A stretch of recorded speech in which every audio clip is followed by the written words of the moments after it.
দুধের ভিতরে হয়েছে আমার ছোটটা নাম রাখাচ্ছে তুফানের মধ্যে জন্মেছে, নামও রাখাচ্ছে তুফান। তাহলে দুধ আজকে কয় বছর? 55 বছর।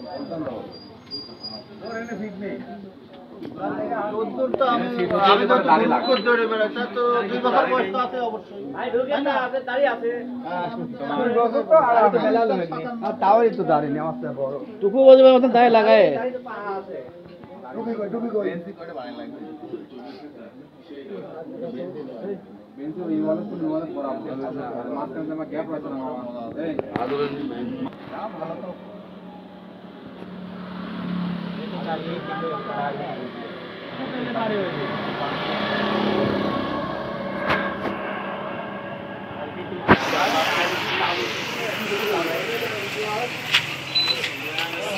ঘুরে আসেন ওটা দেয়া লাগবে না আগে তো নিশ্চয়ই মনে হচ্ছে হিংসা বা বিদ্বেষ থাকতে পারে মাপ করার ক্ষমতা আল্লাহর শুধু তাহলে